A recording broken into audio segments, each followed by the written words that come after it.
Jemi live, mirë mbrëma, mirë se keni ardhur në natën e dytë të festivalit ndërkombëtar lehtësisë polip dhe pa humbur kohë, që do thoshte edhe Najma Bazi, fillojmë me leximet e mbrëmjes së sotme. Bashkë me mu këtu është edhe Agron Bajrami, me cilin do ta moderojmë mbrëmjen. I kemi 8 autor, mirësisht 2 prej tyre janë prezent, ndërkohë që pjesa tjetër kanë sjell video punime të tyre, domethënë rrethona të cilat gjendemi, kjo ka qenë maksimumi që kemi mujtë me bë. Agron. Mirnama dhe prej meje. Good evening, international audience. I will be moderating in English so that all who are connected all over the world will be able to understand us. As Jeton already said, this is the second night of our literature festival, Polip, which this year is being held under unprecedented circumstances, but still it is going on, and I think virus cannot kill us. Yeah? Agron, we were very busy yesterday and today here, so we had no way to read what's going on. So any news on political landscape? As far as is the currency still euro in Kosovo, or they change it? As far as the literary world is concerned, good news is that the Nobel Literature Prize has not been decided yet, while the Peace Prize has been unfortunately decided. So maybe we will be lucky enough to have somebody from our list of guests, maybe, or from the region having the Literature Peace Nobel Prize. Actually, the commission of the Nobel Prize is watching us online, so they send us a letter that hopefully they are not going to do the same mistake as last year. Let's see, let's hope. Well, okay. Which one? Because last year they had 2 prizes. The literature one. Yeah, both. Hanke and... Do you want me to spell it out for you? Okay. I think everybody should know by now. So who is our first writer? I think we have local... This evening we have our Kosovar very own Sibel Halimi, a sociologist and a poet who actually just published a book, an essay, a collection of essays entitled With Existence is the Meaning Itself. I'm just reading the translation. Sibel is very well known because she has been active not only as a poet and a writer, but also as an opinion maker, as a sociologist who gives a good insight into what is going on and why things that are going on are actually going on. We are really very happy to have her here and to read for us, I hope, something from the newest book. So I will actually invite Sibel, please join us here. Sibel, I kemi 2 pyetje, po mundesh më ul, ama janë vështira. E para, I shkova korrespondencës tash që kemi pas rreth botimit librit 3 që sapo ka dalë. Edhe po mban përshtypje edhe shoh edhe në raste të tjera, domethënë ai jo mos durimi, po dëshira e autorit me pa librin e botum. Domethënë poezit që I ke ide, I ke shkruaj, I ke pas, po çka është ajo shtys, çaj motiv që patjetër don me pas të botum, çaj ndjenja me pas librin në dorë. Në fakt, ma shumë se motiv është një farë shqetësimi, domethënë që autorët gjithmonë e kanë vështirë me menaxhu këtë relacionin me ato çfarë shkruajnë edhe kujt I drejtohen. E mandej kush bëhet në një farë formë viktima e krejt këtij shqetësimi janë botuesit. Shqetësimi I parë është që thjesht tani më krejt këto poezitë tua që kodojnë momente të caktuara, reflektime të ndryshme lidhur me ngjarje, situata të ndryshme, nuk janë më vetëm tuat, po janë edhe të tjerëve. Pastaj ky vjen ky shqetësim gjatë gjithë kohës që don me libri don me qenë I përsosur, thjesht pa gabime, pa atë emocionin që ti e ke faktikisht nuk është domosdoshmërisht që dush patjetër ti me dhënë interpretim, don m'ia dhënë lexuesit e lexuesi apo lexuesja është ai apo ajo që çka kish ndodhur pas gjithë ndaj gabim? Kur kish dalë me thënë drejtë, prandaj është ky shqetësim gjatë procesit, domethënë që thjesht ta japim dorën e fundit, të fundit, po mandej unë kam frikë, unë ma nuk i lexoj librat momentin kur shtypën në këtë version. Ka autor këtu që mas 20 vjetë i kthejnë edhe njeni madje ka shu, kjo është versioni fundit, se me gjasë ka boret ushimet kështu edhe ideologjike, edhe religjioze, edhe thot kjo është dora e fundit. Po jo, kjo... mas 20 vjetë. Po ja, në rastin e poezisë. Jo, poezia është me gjithatë një zhandër i tjetër, po me gjithatë e ka shqetësimin e vetë, se ju domosdoshmërisht nuk e përmban edhe ideologjinë e vetë, në kuptimin, jo ideologjinë në kuptimin dogmatik, po thjesht kodon momente, situatat të caktume të cilat ndoshta dashje pa dashje dhe ne reflektojmë një ideologji të caktume të cilën është e ka shoqëria apo një orientim vleror që mundet eventualisht me pas. Po, ajo çfarë është me rëndësi që poetët të cilët me gjitha të reflektojnë në mënyrë kritike dhe kanë të zhvilluar me mendimin kritik, natyrisht që nuk janë vazhdimësia ideologjisë caktuar, po janë kryesisht të revoltuar, të indinjuar karshi këtyre ngjarjeve të cilat ndodhin në vend, prandaj janë poet. Shkoj ndërmend të shpejtim Selmoni, po përfundojnë pjap. Po shkojmë anglisht për audiencën jush si folse. Why is it important to have poetry in Kosovo today? What is the weight, what is the importance of poetry today? I think that it's very important to write poetry, but it's also in the same time what we write. This is an important question that we need to ask as a poet. We know that in our society to write a poetry is something that it's a very child aspect of writing. It's the first step of thinking, of reflection. But I think that we need to choose what poetry we write. For example, my poetry is regarding the women. It's regarding the revulsion, or have to say it's to emancipate society, including sexuality, including the body, including the role of mother, the myth of role of mother. You know that I need, when I write, I don't write all the time how I feel, but it's one message, is one mission that we need poetry, modern poetry, avant-garde poetry to change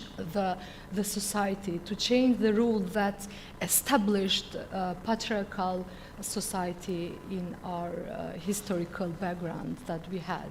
Well, I think we should hear some of it now. Me dash me qenë politikisht korrekt, ashtu serbisht dash me pyet, po e lëm. Po subtitles në shtatë jo.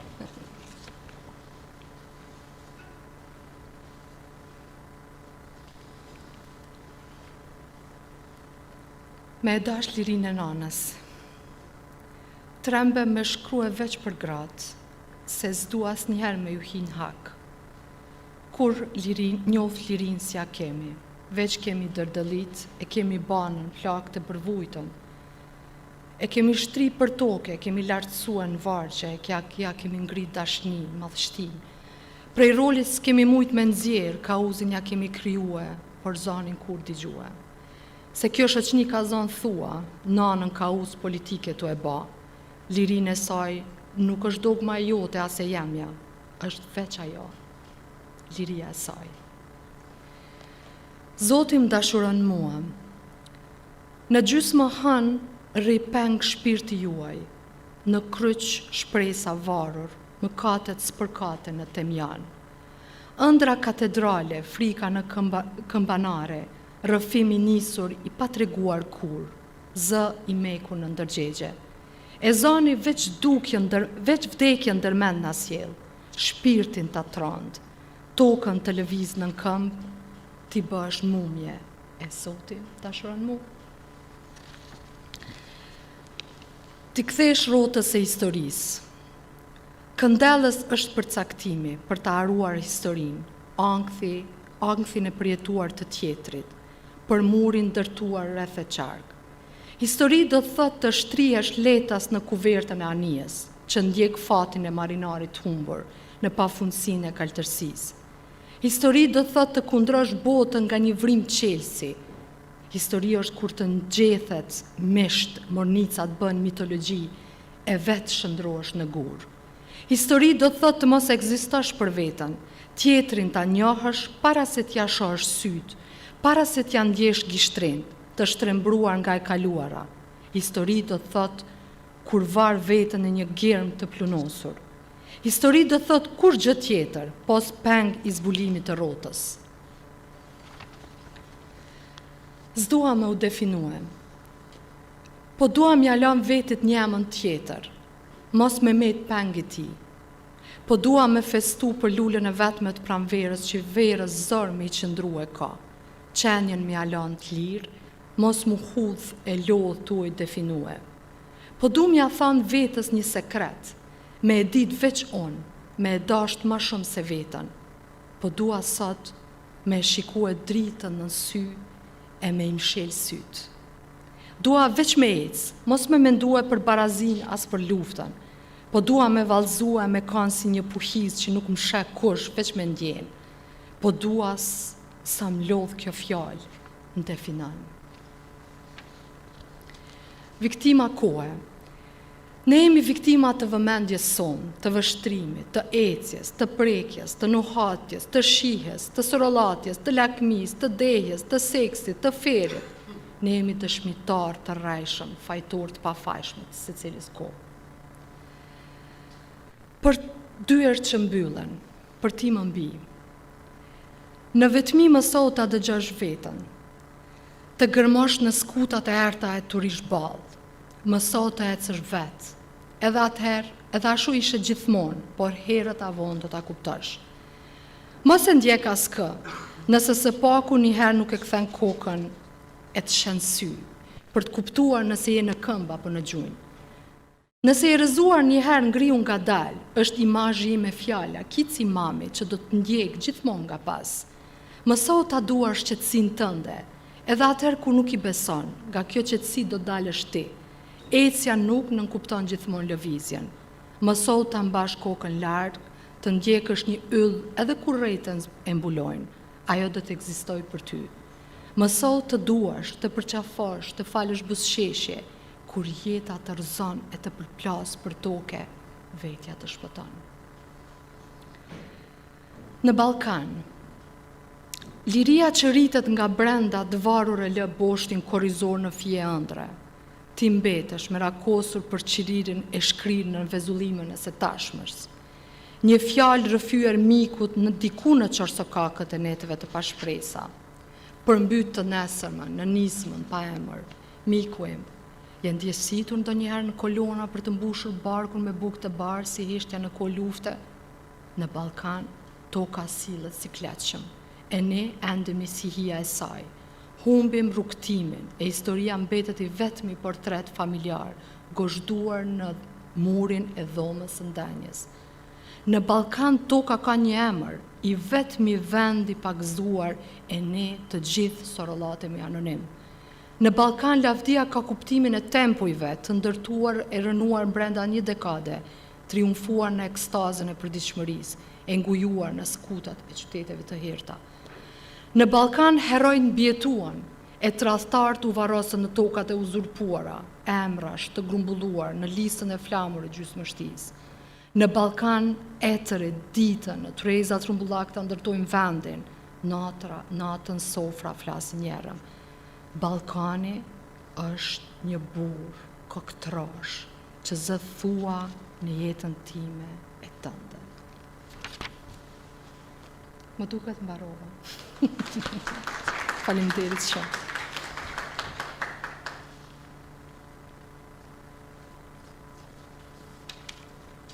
Faleminderit Sibel. Our next writer is Faruk Šehić, who was born in Bihać. Until the outbreak of war in 92, Šehić studied veterinary medicine in Zagreb. However, the then 20-year-old voluntarily joined the army of Bosnia and Herzegovina, in which he had a unit of 130 men as a lieutenant. I think it's fantastic biography. After the war, he studied literature, and since 1998, he has published his own literary works. with his first novel called Knjiga o Uni, or the English version quite close, Juna, was awarded Meša Selimović Prize, which is one of the, or maybe the main prize in former Yugoslavia, so covering countries Serbia, Bosnia and Herzegovina, Montenegro, and Croatia. This was in 2011, and the same in 2013 he got the European Union Prize for Literature. His work has been translated in many languages, including English, Turkish, Slovenian, Hungarian, Italian, Polish, German, Bulgarian, French, and he also won several other awards. He works in a well-known political magazine in Bosnia called Dani as a columnist and as a journalist. Today he lives in Sarajevo. It's pity we don't have Faruk with us. He really wanted to come. We arranged for him to come in May, but we didn't actually count on the administrative barriers that were existing at that time, and they still exist. So before even the pandemic, he had to try to arrange Kosovo visa, which is a paradox in itself. Of course, we are not going to go into that issue, but anyway, he had to actually go to Zagreb, apply for Kosovo visa, yeah, imagine Kosovars and visas, and then return back to Sarajevo, and then go back to Zagreb, get his visa, and then fly to Kosovo somehow, probably through Vienna. Anyway, this scenario didn't happen because of the pandemic, and finally, he's here tonight. I mean, he's virtually tonight with his video. I had many questions for him if he was here, but yeah, let's hope next time, in the next edition, he will be with us.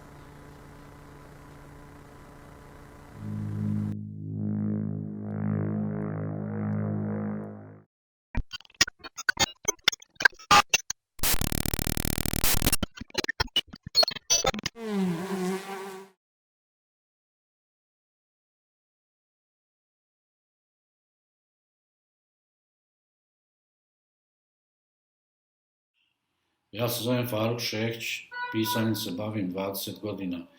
Do sada sam objavio 8 knjiga, među njima su knjige poezije, proze i jedan roman. Trenutno radim na svom drugom romanu. Ono što je centralno za moju književnost jesu dvije teme. Tema je rat, druga je priroda i te dvije teme se međusobno prožimaju. U svom novom romanu pokušavam u vlastitu književnost uvesti nešto što bi se moglo nazvati život u postapokaliptičnom svijetu. Pročitat ću vam odlomak iz priče koja se zove Ženska strana rata, koju sam napisao specijalno za englesko izdanje knjige Pod pritiskom, a ta knjiga je objavljena 2019. godine u Londonu. Nađa je dijete, Greta je starija žena. Nađa ide u srednju školu. Nije skroz dijete, ali je tako zovem. Ponekad u našu izbjegličku kuću dolaze njene drugarice. Jedna njena drugarica ima bijelu put plave oči. Ponekad mislim da me krišom gleda. Ja se pravim da to ne vidim jer sam vojnik, odrastao čovjek, iako imam samo 20 godina. Opet sramota je da se djeca zaljubljuju u mlade osobe. Nemam vremena za ljubav. Posvetio sam se drugim stvarima. Jedna od njih je rat, ali to sam napisao više puta. Drugarstvo s drugim vojnicima, prijateljima, poznanicima, s rakijom i travom, ali i to sam spomenuo. Moglo bi se reći da se radi o bratskoj ljubavi među mladim muškarcima, ali to je trenutno najmanje bitno. Brzo zaboravljam nađenu drugarcu jer mora se naprijed, treba biti zreo dok rat traje. Nemam vremena za usputne stvari kao što je ljubav. Ljubav je sada rezervisana spram apstrakcija poput domovine ili nacije. Iskrena ljubav postoji za potpuno konkretne, realne i opipljive stvari kao što je kuća, ulica ili grad. Mislim na izgubljenu kuću, izgubljenu ulicu i izgubljeni grad. Grad nas je izgubio i sami smo u svemiru. Nije grad kriv, nismo ni mi krivi. Ne znam o čemu Nađa razmišlja, ne shvatam je ozbiljno. Nađa se druži s Gretom, njih dvije su u svom svijetu jer je Greta othranila Nađu pa joj dođe kao druga mati. Greta je starija žena, jako mudra i pametna. Nađa i Greta redaju pasijans i slušaju radio rijeku s radioaparata koji je prikopčan na automobilski akumulator. Greta je strastven pušač. Voli ispunjavati križarke, ali one ne postoje u ratnom dobu. Unutar radijske kutije pjevaju Andrea Bocelli i Sarah Brightman, Time to say goodbye. Greta i Nađa su kao dvije razvlaštene vlastelinke. Greta je, razumije se, grofica, a Nađa njena desna ruka. Sada su u izgnanstvu iz svoje grofovije. Niko ih ne zna, lica ljudi na ulici su strana. Niko se ne odnosi s poštovanjem prema njima. Ni njih dvije ne haju što drugi ljudi u novom gradu misle o njima. Greta i Nađa slušaju vijest, pamte brojeve granata koje su pale na taj grad. Pamte brojeve mrtvih i ranjenih jer to svi radimo. To je kao neki neformalni sport, možda jednom bude i olimpijski, u kojem je itekako bitno da nam radijski spiker zabrinutim glasom javlja da je u gradu Y tokom neke neprijateljske ofanzive na samo gradsko jezgro ispaljeno toliko i toliko minobacačkih, haubičkih i topovskih granata. Greta i Nađa znaju raspoznavati haubičke od topovskih granata, jer prve lete dosta duže od drugih i tada imaš vremena pronaći zaklon, čemu ih je naučio naš otac. Nekad se u radijskim izvještajima provlače rakete zemlja-zrak, koje se ironično ne koriste za uništavanje aviona nego za razaranje naših gradova, jer u ratu ništa nije onako kako se u prvi moment čini da jeste. Rakete zemlja-zrak imaju poetične nazive Dvina, Neva, Volna. Najljepše ime ima Luna, raketa zemlja. Blizu naše kuće je pala jedna raketa pa je detonacija digla nekoliko cepova sa krova. Suhi snijeg je sipio kroz rupu na krovu i padao po betonskim stepenicama po kojima su bile prostrte šarene ponjeve. Hladnoća je vertikalno padala u naš dom. Greta i Nađa sve to pamte. Nađa ide u školu. Greta ostaje kod kuće sa našom materom. Otac i ja smo stalno po ratištima. Radijski sport o pamćenju mrtvih i ranjenih te srušenih gradova se apsolutno proširio u svaku kuću. Bilo da je ta kuća domicilna ili izbjeglička.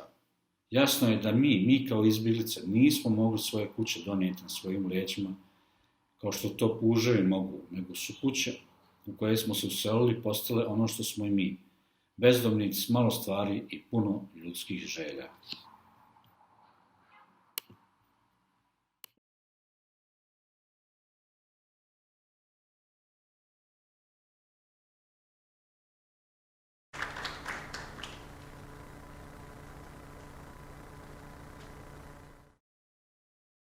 The next guest of our festival is Loer Kume, an Albanian prose writer and essayist born in 1982 in Durrës.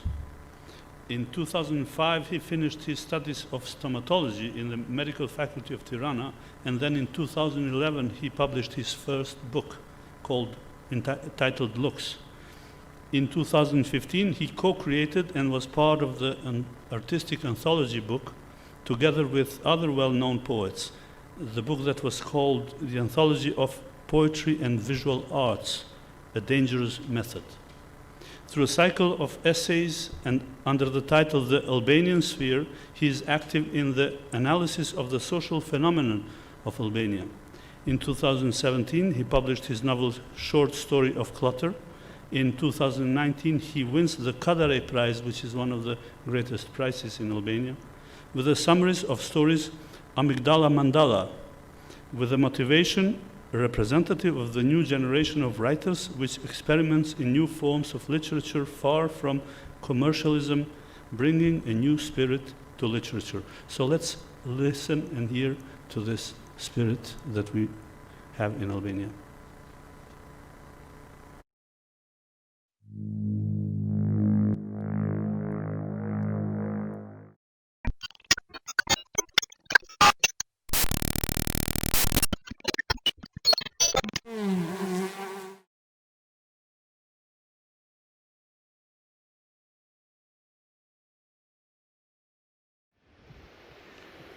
Përshëndetje polip, unë jam Loer Kume, shkrimtar nga Shqipëria, autori i librave me tregime luks dhe Amygdala Mandala, e cila ishte fituesja e çmimit Kadriu në 2019, dhe romanit Historia e shkurtër e Rrëmujës.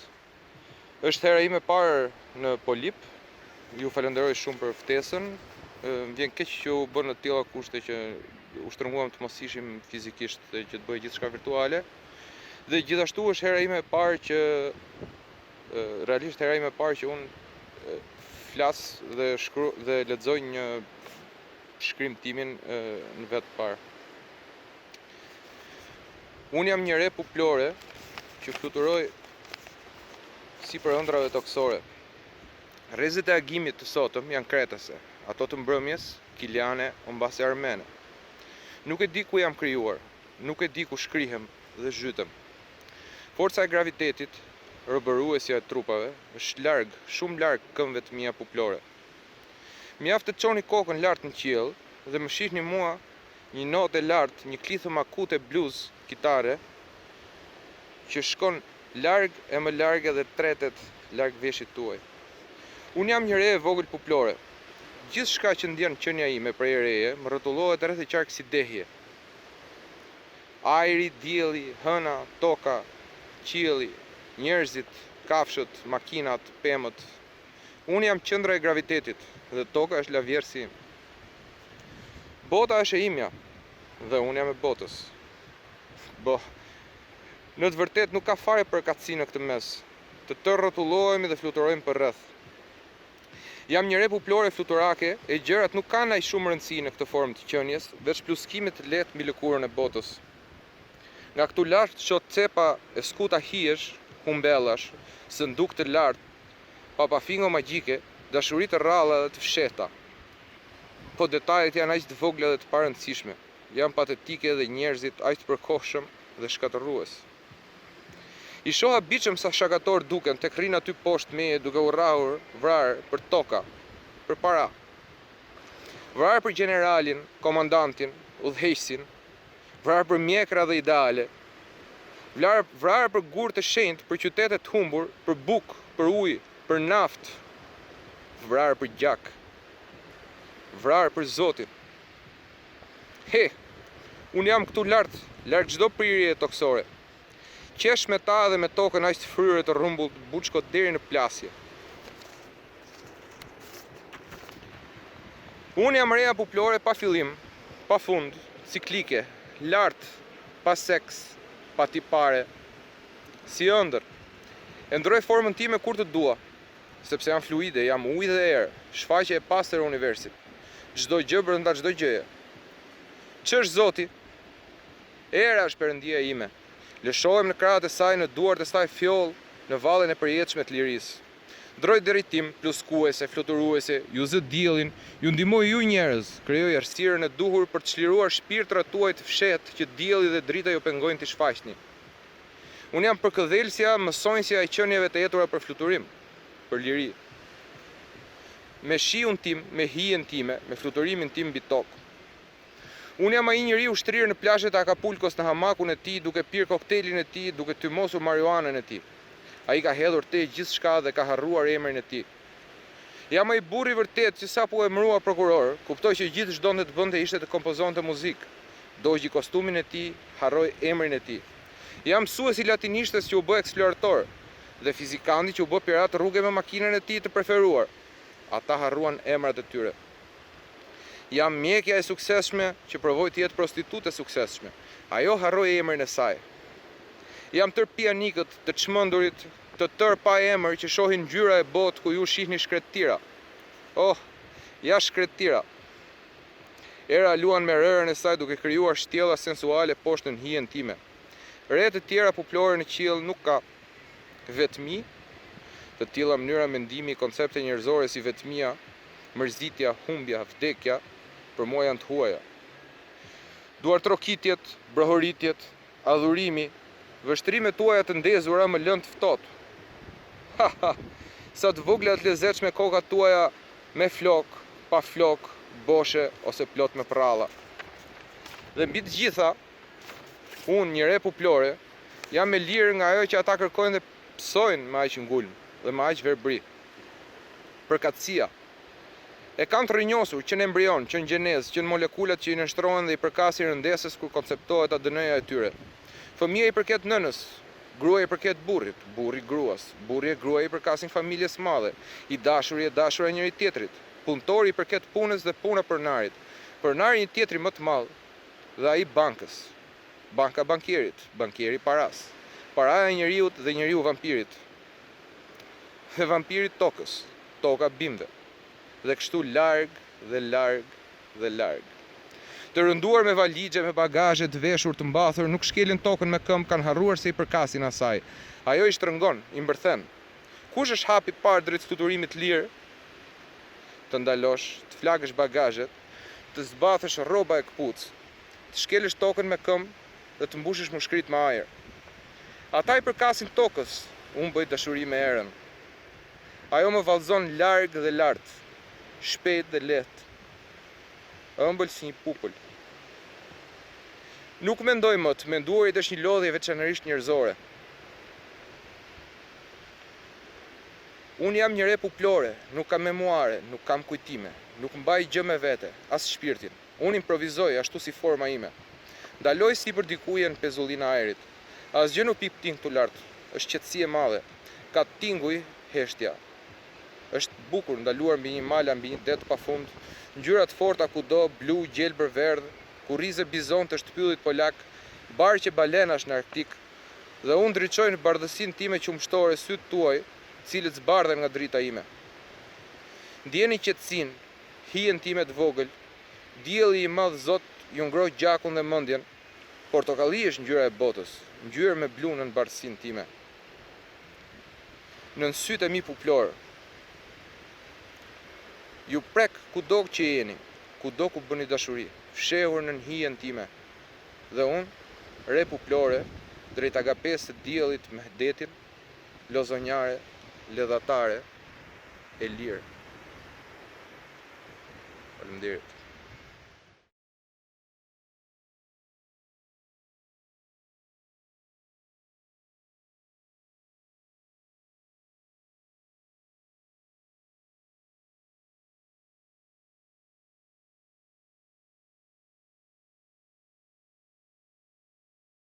Faleminderit Loerit që na i kujtoi edhe na i tregoi ditën. I have to just give a short explanation to Sasha, my colleague here, because he's from Serbia, and of course Serbia, they don't have sea. So what you could see on behind Loer, that's called sea. But don't worry, I mean, with this new political agreement between Vučić and Hoti, there will be a new highway, so you could reach the sea very fast. Jokes aside, our next writer is Nurduran Duman. She's from Istanbul. Unfortunately, she's not here with us, but she's a Turkish poet and playwright.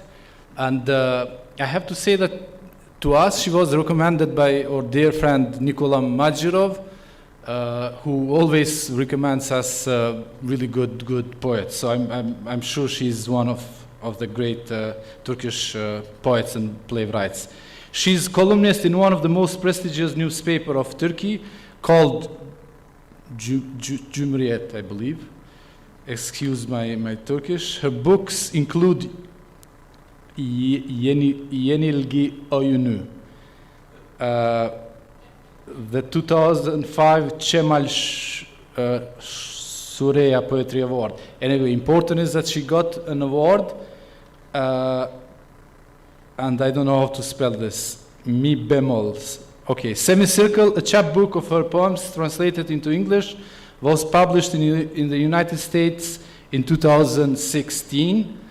And further English translations can be found in Asymptote, Colorado Review, Kenyon Review, Modern Poetry in Translation, and so on and so forth. Her poetry books have been translated in many other languages. I think a couple of her selected poems were translated and published collectively or bilingually in, let's say, Dutch English Turkish, then Chinese English Turkish, then Macedonian English Turkish, and so on and so forth.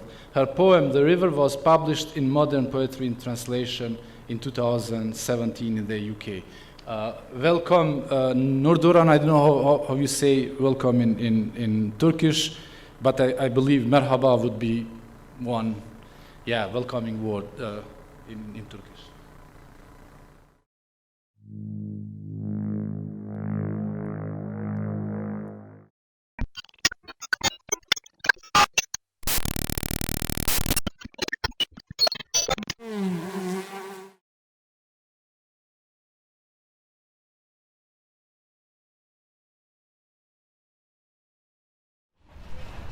Merhaba, ben Türk şair Nurduran Duman. Türkiye'den herkese kucak dolusu sevgiler, selamlar. Dünyanın su tarafı. Bugün de yerli yerinde. Bahçeci Peri'yle. Tuhaf ama bana eski bir yürüyüş hediye ettiler. Dünyanın su tarafına bakıyorum şimdi. Eğilip içiyorum. Avuçlarıma kahkahalar atıyor. Beni sevmeye gidiyor yüzüm. Ellerin şimdi daha mı fazla? Daha fazla kuşlar. Koşuyor sana bakmanın sevinci, ne çok çocuk. Ağzından yaprak yaprak su çiçeği dökülüyor alnıma. Harf harf düşülen bir ateşli hastalık. Duyduğunu açılıyorum. Dinlediğin hangi buluşsa onu. Gözlerini alıyor. Ne zamandır? Nasıl içinde bu ayna? Kendimi beni gördüğünle giyiniyorum. Anlatıp bitirince öyküsünü kırışıyor göz kenarları. Yaşlanıyor yüzü bulutun. Dantel perdesini çekiyor. Dağ bir el. Sis artık başka bir şey. Başka bir şey. Yeti. Işık çarpışır çiçekle. Göz varsa renk olur. Yoksa oluştur. Olan oluşur sadece. Kulak yoksa ormanda çıtırdasın yaprak. Ses oluştur sadece. Yankının bekleyişi dağı. Koku koklanmak ister. Ad için, isim için. Uçuşur çeperden çeper. Tenin tenle bilişi.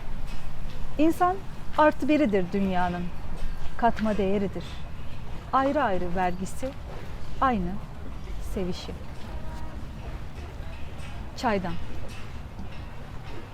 Sokağa karıştım. Kökünden sökük goncayım artık. Yol kenarı azıcık. Bir az tomurcuk. Dibe çökmüş özlemlerimle. Tavşan kanı biraz. Az bir aşık. Anne, gel sar çılgınlarımı. Topla beni, eve katla. Camdaki şarkınla demle beni. Feslenlerle süsle. Beni şekerle. Karıştır elinle. Ev içir bana. Anne. Sokağa çıktım. Soğuk çalan taç yaprağıyım. Terim yorgun. Geri çekilmiş özlemlerle biraz boşluğum. Bir çok ayrılık. Biraz çatı, biraz saçak altıyım. Kopuk dökük goncayım artık. Anne, gel silkele tozumu. Dür beni göğsüne katla. Yine büyüt harfle ninniyle 3 gün 3 gece uyut. Beni hayatta yatır anne. Gözünün önüne. Kalın bir ev içi ser üstüne.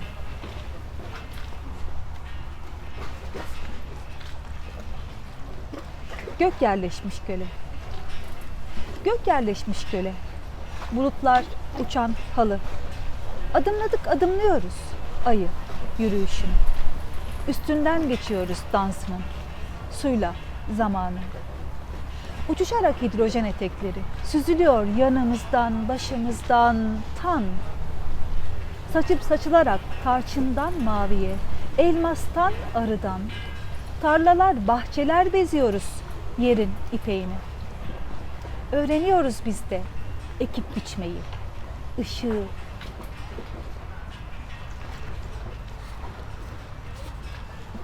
Renklerin örgüsü. Aşık her sabah saçlarında gün batımı dolaşır saçaklarına kırmızının, ışığın. Tam yerinden çıktı diye her ok örülür akşam öğleden sevince, hüzünden geceye bir ters, bir yüz. Herkes bilir ki paylaşmak kutsaldır. Ölüm yeşil bir bahçe, ödülü sonsuz. Yaprak ve söz çürümesin tek.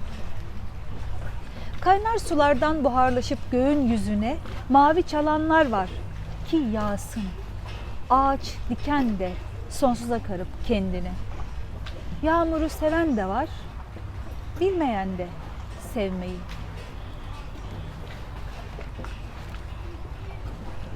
Bizim göğümüz var. Düşün içinden öte bir düşe. Açılır kapanır bir yıldız kapı. Derinden biçilmiş, değerlenmiş hafifçe, görünmez iğneyle göğün eteğine. Bizim bir göğümüz var. Gözden gemilerimiz, kirpikten kanatlarımız, bir bakışmamızla bizim bir uçuşumuz. Gülmenin biçimlerini çalışıyoruz. Hayatın başka meydan okumalarını.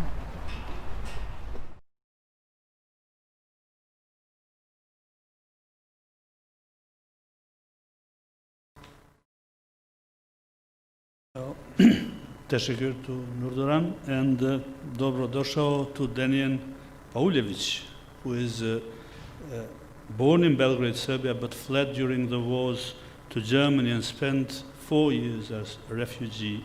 He then studied intercultural communication, participated in the screenplay section of the HFF Film School in Munich, and works on various literature, screenplay, music, and theater projects. He is also involved in the initiatives Meet Your Neighbors, and arriving in Munich, Pauljević received several nominations and prizes. From 2013 to 2018, he was responsible for the coordination of the Balkan Days Festival. In 2014, he received the literary grant Raniza Debut for the Wunderleser. In 2015, the literary scholarship of the city of Munich for Mimikria.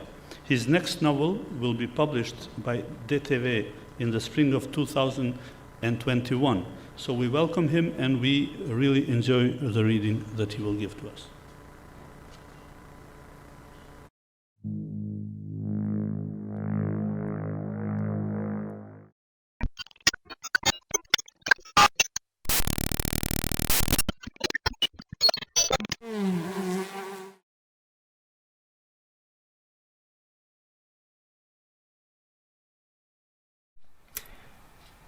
Hello, my name is Denijen Pauljević.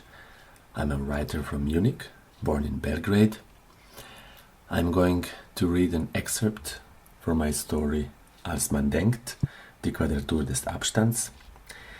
Due to COVID-19 circumstances, I had to do it via mobile phone, but I hope one day I can read it for you live, in person, and in the meantime, I wish you all the best. Am Straßenrand sieht sie einen Traktor. Wunderbar. Der Fahrer dieser imposanten Maschine ist gerade mit seiner Blase beschäftigt. Bemüht sich um das Ablassen des Drucks im nahegelegenen Gebüsch, klatscht mit der freien Hand die schmerzschenkende Bremse auf seiner braun gebrannten Nackenhaut zu Tode. Und das ist eine gute Gelegenheit. Also parkt Jovana im Gebüsch gegenüber, rennt zum Traktor und springt in die Fahrerkabine. Der Schlüssel schaukelt direkt unter dem Lenkrad. Jovana dreht ihn. Dabei steigt ihr der Geruch frisch aufgebrochener Erde in die Nase, nach Wasser und kaputten Regenwürmern. Und sie tritt auf das außergewöhnlich große Gaspedal. Noch nie ist Jovana hinter dem Lenkrad solch eines Ziehungeheuers gewesen. Aber sie fühlt sich wie zu Hause und während die prächtigen, beängstigenden Hinterreifen Matschbrocken durch die Luft schleudern und den Himmel verdunkeln, versucht Jovana vergeblich im Rückspiegel den zurückgelassenen Fahrer zu finden. Aber nein, nur das Dickicht aus Dreckspritzern bleibt zurück. Es rumpelt unter ihr. Sie fragt sich, ob das nur eine Einbildung war oder ob sie tatsächlich tätlich gerade ein Fahrrad umgenietet hat. Fahrradfahrer sind wie Insekten über der Landstraße, tauchen aus dem Nichts auf, manche werden unter den LKW und anderen Gefährten sogar kilometerweit die Straße entlang geschleift. Der Weg in die Zukunft ist sehr einfach, schneller als die Neugier, glaubt Jovana. Sie möchte wissen, ob das stimmt, was manche behaupten, dass in der Zukunft die Lebensqualität gestiegen ist, keine Löcher in der Seele und die unsichtbare Gefahr, die winzigen Diebe unserer Leben, ist angeblich ganz anders. Vor 2 Jahren hat Jovana sich gefreut, das erste Mal an einem Filmfestival teilzunehmen, ihren Kurzfilm über Bienenzüchter zu zeigen, die Besucherinnen und die Stadt Mainz ein wenig kennenzulernen. Aber es kam leider anders. Ein nur unter einem Mikroskop erkennbares Grauen, das das gewohnte Leben völlig aus der Bahn wirft und eine Endzeitstimmung hervorruft. Keine waschechte Zombie-Apokalypse, Das wäre einfacher zu handhaben und zu überblicken gewesen, wahrscheinlich. Jovana wären hirnschwache Zombies lieber, obwohl es ihr ohnehin schon immer vorkam, als wäre sie von einer amorphen Gehirnmasse umgeben, vor allem wenn sie in der Früh die Zeitung aufgeschlagen hat. Ja, Jovana ist frustriert und das wäre toll. Richtige Zombies, die man an der Gurgel packt, das würde ihr gefallen. Jemand muss für den ganzen Stress und das Leid büßen. Sie würde den nächsten Waffenladen betreten. Stell dir vor, eine Waffenstube, wo man Baseballschläger, Kettensägen, Hammer, Nagelpistolen, Gartenscheren, Stacheldrahtgranaten und Schwerter, auch Mistgabeln holen kann. Dinge, die wehtun, um alles niederzumähen, was auf zwei Beinen steht oder torkelt. Denn irgendjemand, eine Armee von irgendjemands, muss es ausbaden, den Frust. Fließende Hirne, spritzende Augen und tanzende Eingeweide. Das will Jovana hinterlassen. Eine Spur der Verwüstung im Schein zitternder Flammen. Hallo Rom. Wobei es wurde nie bewiesen, ob Nero es selbst getan oder es in Auftrag gegeben hat. Jovana ist viel cooler als Kaiser Nero, obwohl sie kein Instrument spielt. Sie macht eine bessere Figur, auch ohne eine Lyra. Mit einer Flasche Rakia in der Hand, nach einem Schluck Schnaps brennt die Welt viel besser, glänzt und meandert in der Ferne. Gerade im Rücken, denn Jovana schaut in die Zukunft. Sie will in der Zukunft mit beiden Füßen fest auf dem Boden stehen. Es reicht ihr mit Geldlosigkeit und leeren Supermarktregalen, mit dem Gefühl, im Boden zu versinken.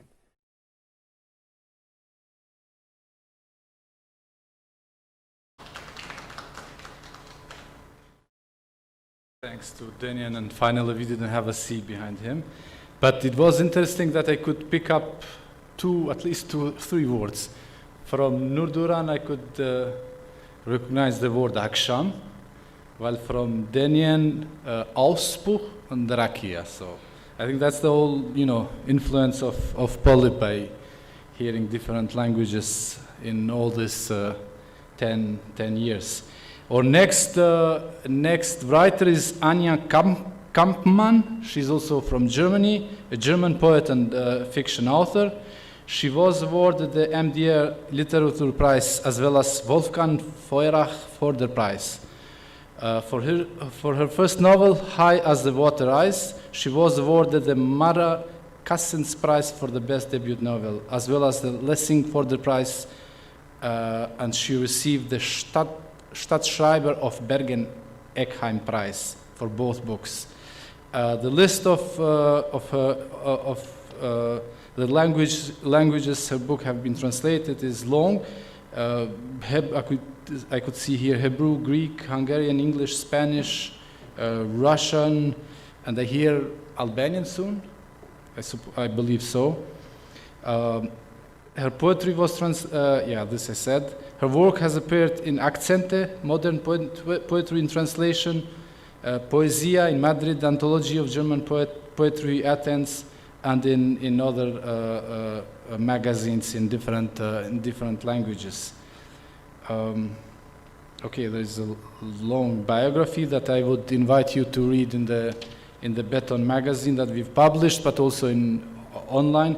Anyway, she lives in Leipzig, and for her work she has been awarded for many prizes, but she was also nominated for the German Book Prize, as well as for the prize of the Leipzig Book Fair, which is one of the important prize in European literature, I would say. She lives in Leipzig, this I said, and let's see Anja reading, I suppose, in German with English translation.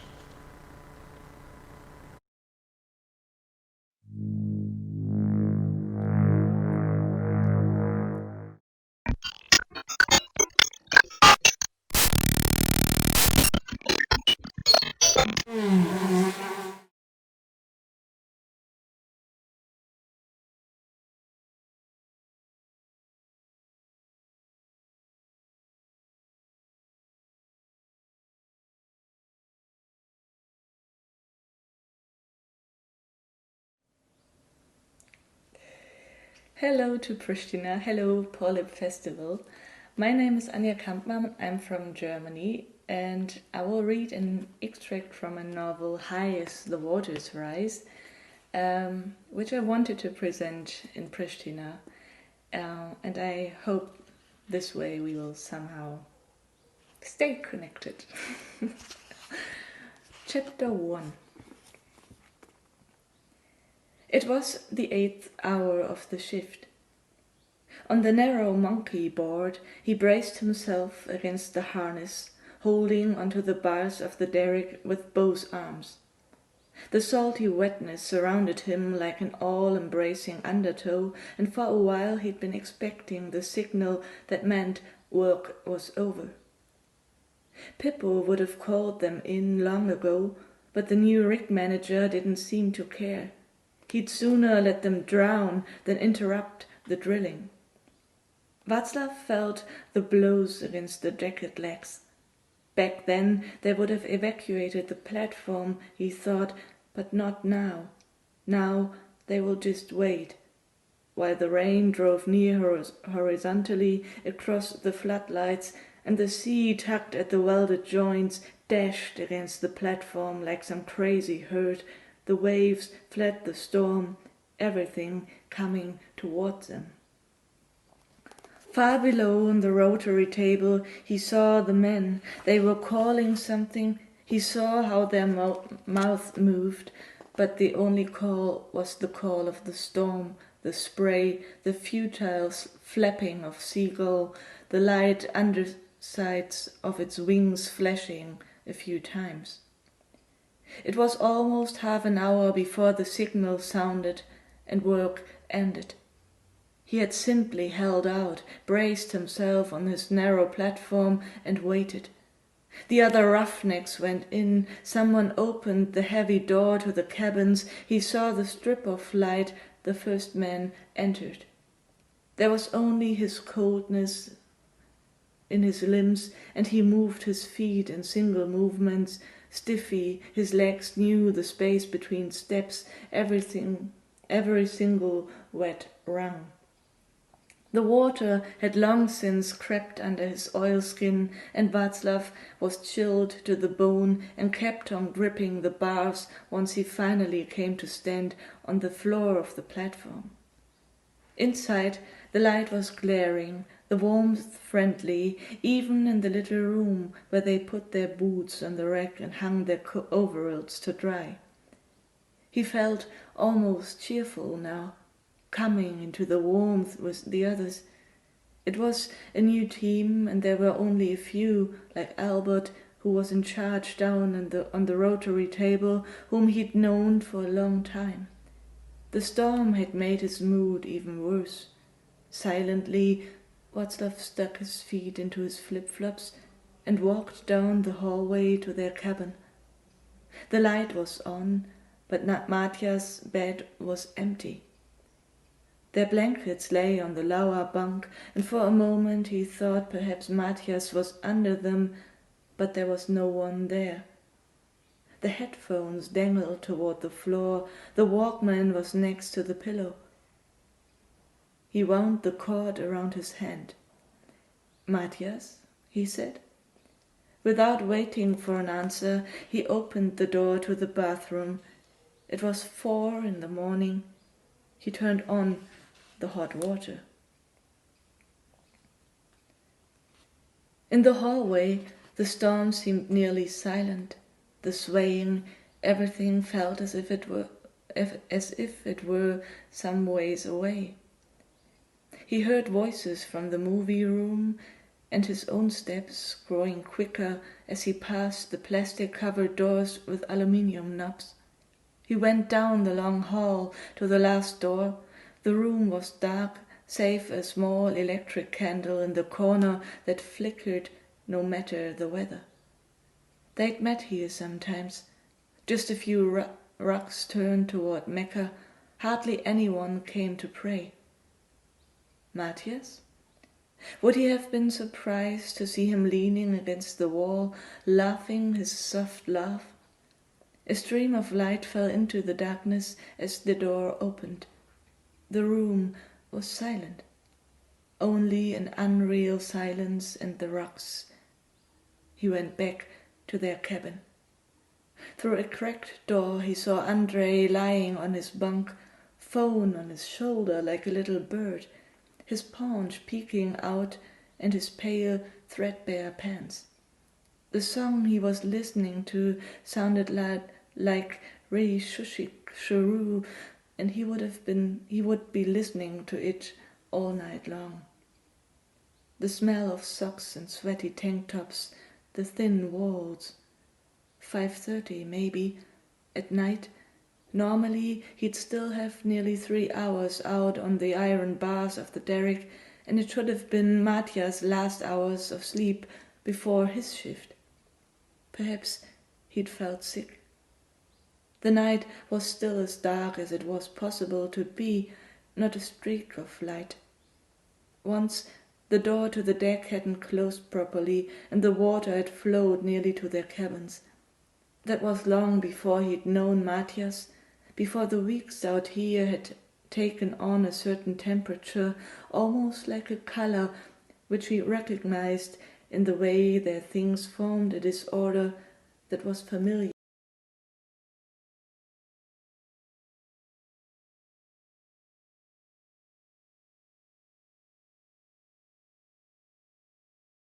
Our next reader is actually with us physically, and we are happy to at least have somebody here.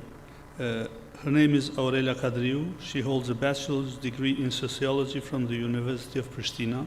She's a junior researcher who has been actively involved in social causes concerning gender issues and human rights.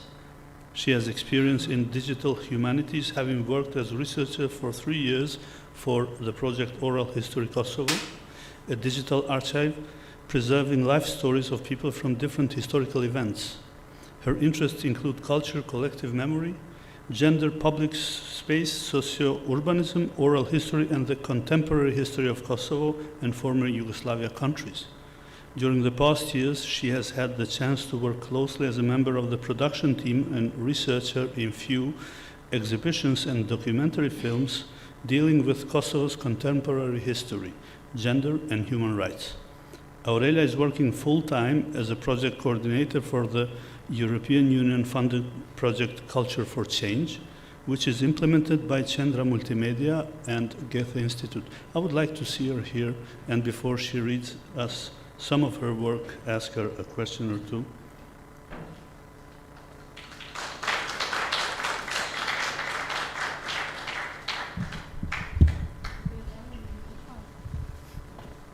Rama, good evening. Rama, Aurela, good evening. Before you read, just tell us, why is it still important for the author to read his own work in front of the public, physical or online? That is a difficult one, because I am one who is very skeptical when it comes to reading my poetry in public. And this is one of the few times that I accept to do that. But I have to admit that it feels good. It feels good because you become the very source through which you materialize very intimate emotions that you usually reflect in poetry. So for me, this is a very good environment, a very good medium through which we can discuss on an objective level what makes us feel the way we feel, because I believe that these intimate emotions that we reflect in our poetry, in our art, every artist, are deeply affected by the objective circumstances. So these kind of meetups are a very good opportunity for us to discuss on a broader level what makes us feel the way we feel and what makes us write or paint or make movies the way we do our art. Then the other question would be, since this festival is being held online, how does that impact this? Reading in front of an audience which is not here mostly, reading from far away through video. Yeah, this is a one-way thing actually, and the very fact that I am here in the audience, if there was a physical audience, would be in front of me, kind of creates a distance, builds a wall. But I feel like these are weird times, and it's still early to reflect on them, but I am not a person who is against making the best out of technology. So today, if we don't have the chance to meet up physically, we have many platforms in which we can exchange, and I think we should make the best out of that. But I still believe that the classic way of meeting physically remains my favorite, because I believe in this solidarity that is created when people exchange, when people have physical contact. Well, I can agree with you, but at least technology has enabled us to do this even at this sort of times, so it's maybe a necessary evil, if you call it like that. So please, let's hear what you are going to read for us. Thank you. Faleminderit, Agron. Unë po vazhdoj në Shqip, po ndoshta përkthimi vazhdon mbrapa. Poezitë mia nuk kanë tituj, kështu që ja u bëj ndaj shaj, një tregu që u kry. Dita ditës më ngushtohen muret. Sot nuk mund të zgjas dorën për të marrë një pikë ujë. U thava, po më dhem shpina. Krusu, krusu, krusu. Duhet të zvoglohem. Frika ime, piskama ime, malli im, zhgënimi e shpresa ime nuk janë çështje të rëndësisë së lartë shtetërore. Dhe prania ime fizike I pengon muret të ngushtohen. Një ditë do të më shtrydhin të gjallë nëse nuk zvoglohem. Kjo është poezi e karantinës kur I shoshitshim krejt ngjarjet në Parlament të Kosovës, ndërkohë që njerëzit vazhdojnë me dekë nëpër spitale. Poezia e dytë. Sot qava për ty, se kur shoh një yll që bie, a një lule që mbin, të mendoj. Sot të parët më puthën latët, se nuk më kujtohej fytyra jote. Sot qava për ty, se në kujtesën time është fashitur hera e fundit kur të vajtova. Sot qava për ty, se nuk e mbaj në mend kur bash të harrova. Kam një farë obsesioni me harresën dhe kujtesën. E treta. Njerëzit janë të varfër. Çdo ditë më kompromitohet qenia, se nuk dua të jap lëmosh. Të gjithë flasin për sistemin. Nuk punon sistemi, nuk lejon sistemi. Është bllokuar sistemi. Ajri është I ndotur, dritat janë të shëmtuara. Katërshi është I stërmbushur me njerëz të varfër, sepse të gjithë janë skamnor. Dhe dua të luaj mendsh në këtë qytet ku sundon sistemi e jo njerëzit. Poezia tjetër.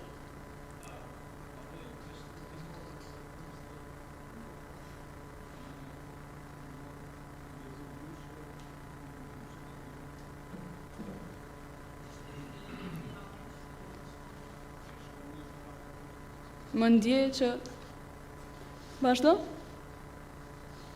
Kjo është.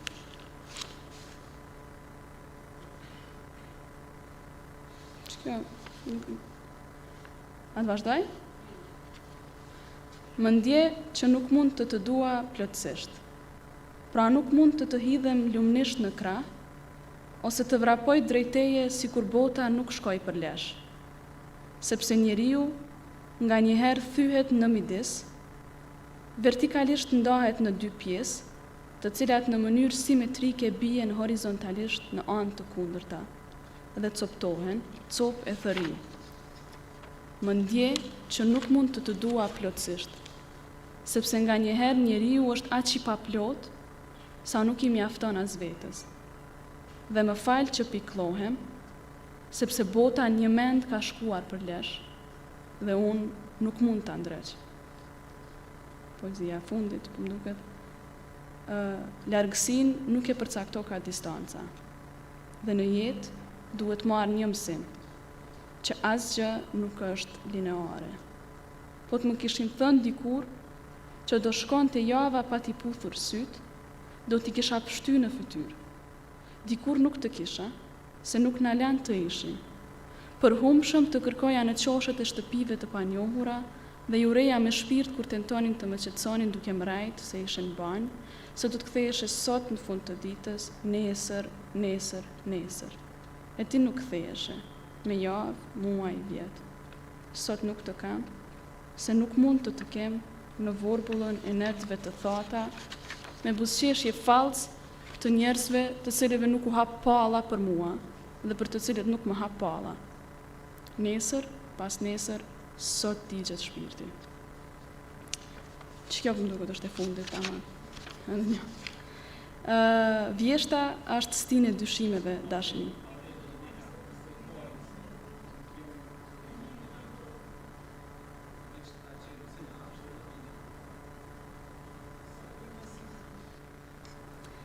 Vjeshta është stinë e dyshimeve, dashni. Ajo kur nuk do të mbritë të shkapet plotësisht nga vera dhe dimni. Pra fati i saj është paracaktuar. As krejt me veten, as krejt me verën, as krejt me dimnin. Një gjysëm stinë, do të thoja. Dashnia nuk është vili në ore, dashni. Dashni. Në dashni bëhesh copë e grim, as me veten, as me tjetrin. Diçka si gjendje kaotike, amorfe, do të thoja. Çdo sekondë është para apokaliptike. Në fund, nuk tani. Njeriu nuk është trup statik tashni. Vuajmë pse u lëndëm në kohëna të gabume, pse hëngrëm brum në drekë, pse nuk e çajmë kokën për dhunën, luftën, kapitalizmin dhe ndryshimet klimatike. Vjeshta është stinë e dyshimeve tashni. Prandaj, edhe arritë të mirë kuptoj. Deri diku. Se mbas vjeshtës vjen dimri, mbas 150 vjetësh ndoshta edhe vera. Por kush e di çka bëhet deri atëherë. Faleminderit.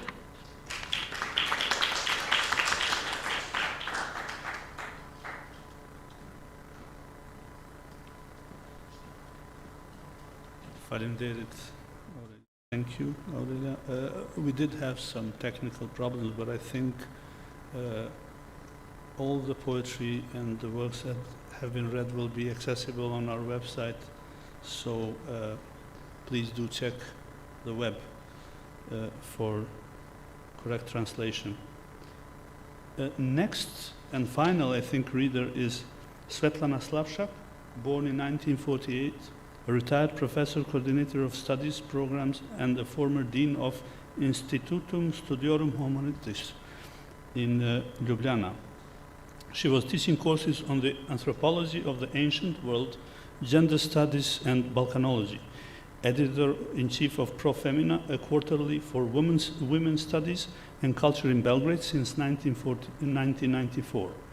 A laureate chair in women's studies at Rutgers, USA, 94-95, fellow at NIAS Wassenaar in 1999-2000. Also fellow at Max Planck Institute in Berlin in 2000 and director of research at CNRS at Paris in 2003. Fellow of Collegium Budapest, 2005. Let's hear what we have from our guest from Ljubljana, who is unfortunately online this time.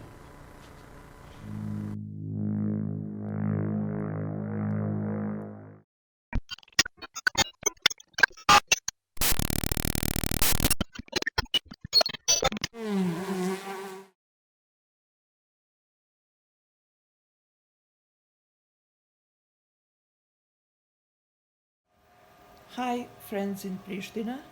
I'm Svetlana Slavšak. I'm a retired university professor of gender anthropology and anthropology of ancient worlds and Balkanology. I was the dean of the postgraduate school of humanities in Ljubljana, and now I'm, well, free, and I'm also free to write not only scientific articles and books, but also literature. However, I decided to read tonight for you something that is more academic than literature, and it concerns the position of feminism in the Balkans. This is a text that I was preparing for a book that was meant to be published by the project, in which it was done with my colleagues, But unfortunately, it was not accepted at the end because the view of the Balkans did not appeal to some of our Western friends. So we decided to retrieve our text and to publish it in other possible forms, in other languages, and not to cooperate in something that we felt as Western colonialism, and especially Anglo-American colonialism, cultural colonialism, which is sometimes applied, too often in my opinion, applied to the Balkans. So I will read you a piece from this article and from this book. The title is Here Feminism, Consequences of War, Consequences of Western Cultural Colonialism. After the war in Yugoslavia, the position of women in all new states worsened immediately. New legislations revised previous rights and generally diminished them. The restricting laws on abortion were rejected in Slovenia after a massive women's rally, but they were implemented in Croatia and Poland, for instance. The new democratically elected parliaments were sadly short in women representatives. The patriarchal ideas, hand in hand with new church influence, gained space in public discourse. Already during the war, pacifist, oppositional, and feminist NGOs were financed by foreign sponsors, usually through diplomatic channels. This was the only way for them to survive. They were supposed, and they were doing it, to express and spread the ideas of parliamentary democracy and the transition, a popular word at the time, meaning the accepting of the capitalist economy and the civic values of the West. George Soros and his Open Society organization was crucial in forming new educational institutions, including periodicals, information networks, publishing houses, media centers, in the whole post-socialist region. There was a whole intellectual renewal thanks to this help, and a whole new way of managing culture, education, and science, which had to be reinvented. First, gender studies, independent from the state, were funded. American organizations were the first to move in after the war, and many of them purely anti-communist. And American feminists came in huge number to Europe to teach women feminism. They had right to 3 weeks free after giving birth, and they were teaching women's rights to women who have had from 1 to 4 years paid leave for each child. In Yugoslavia, as if feminism never existed before, feminists accepted this brutal colonial attitude without grievances because their survival depended on it. Books by Judith Butler were translated in all Yugoslav languages as a clear sign of accepting the new framework, and the rich tradition of feminist theorizing in Yugoslavia was wiped out. The European Union was late in recognizing the specificities of the post-socialist countries, and especially a huge difference between Soviet-controlled countries and Yugoslav socialism. Rosi Braidotti was the first prominent European feminist who introduced the topic and made place for feminists from these parts in European projects, and their equal participation in conferences and publications. European exchange system, like Socrates or Erasmus, contributed immensely to the new flourishing of the gender studies and research, with the gradual introduction of the post-socialist countries to the European Union. It looks like a happy end, and in many ways it certainly is, at least on the lower academic level. The higher we go, the gloomier it seems. National academies have a ridiculously small number of women. The image of women in mass media is deplorably negative or trashy. Women are present but not taken seriously. After the fall of the Berlin Wall and after the war in Yugoslavia, the tendency of accusing women for the communist rule was general. From the most visible in former Eastern Germany to Serbia, many literati developed this narrative. It was the communism that destroyed the traditional Serbian family, especially with the freedom given to women. Women embraced communism because it gave them new rights. Women were sleeping with communists and thus reproduced the communist population, and many more. The after-war period was understood as a free-range territory for hunting down women and execute the revenge on them. During the war, there was a notoriously famous trial against 7 Croatia witches, writers and journalists, which did not demonstrate enough patriotic feelings. Similar purges on a similar level were happening everywhere in the post-socialist and the post-Yugoslav space. The times of such brutal revenge on women are now past. However, many forms of invisibility of women are preserved, in spite of cultural accommodation to the European standards, the political correctness, and the financial counter-value of these forms of behavior. The leading propagators of the women's invisibility are churches, which are partly financed by the states and exempt from taxes in the whole region.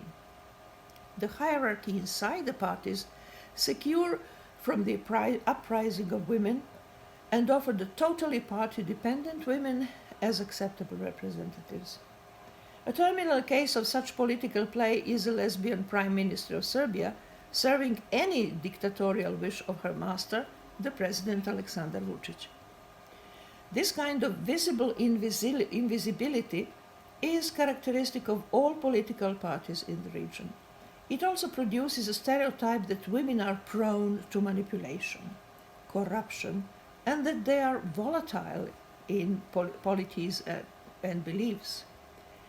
Weak as ever, in one word. The social media, after the public trash media, are the lowest level on which women are scorned, attacked, humiliated, and stigmatized. A successful woman is only a woman with the money, but she is worthless if she is not a mother. The base of this retrograde position of women in the region is not one and unified. An important component is the nationalist narrative, which is simplicist and rude and depends on a cluster of lies which are loosely connected with folklore and oral tradition. A general turn to the right wing is accommodated by some European politics and by the American financing during the war. By the term transition, these channels wanted to secure the right-wing rule in the post-socialist countries and to exclude forever the socialist ideas, otherwise a normal political orientation in Europe. A very hard real-life transition in the region has imposed brutal social rules, and the majority of unemployed, impoverished, socially excluded population are women. Among the restriction and voluntary self-censorship among feminists in the region, necessary for surviving, this general rule produced the weakening of the of the critical thinking. Rule produced the weakening of the theorizing and, unfortunately, expressing such views.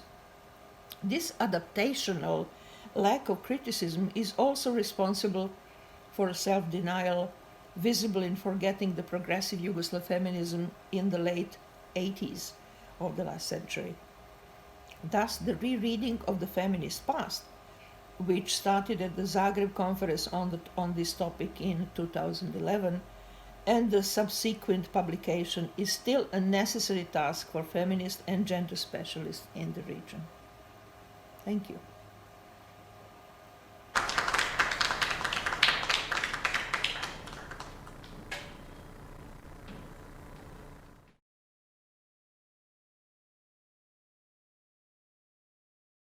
Duket kjo janë fundi natës 2 të festivalit ndërkombëtar të letërsisë Polip. The end of the second, but not the end. Not the end of the end. Yeah, tomorrow. Connect tomorrow. Vazhdojmë nesër me panelin e radhës, i cili është në ora 6. Po kemi edhe një shfaqje të edish së Galushit në ora 13, ndërkohë që në ora 6 vazhdojmë me panelin e dytë të fundit, e në ora 8 jemi prap këtu në teatrin Oda me leximet e natës finale. Ju faleminderit për vëmendje. Thank you for attention. Hope that you will connect tomorrow. There was a program announced at 1 o'clock. There is a play. Then there is another debate at 6 o'clock in the evening, and then we connect for the final session of the Polip Festival this year at 8 o'clock tomorrow night. Thank you. Faleminderit, kfalla, blagodaram. Faleminderit. Diskutash,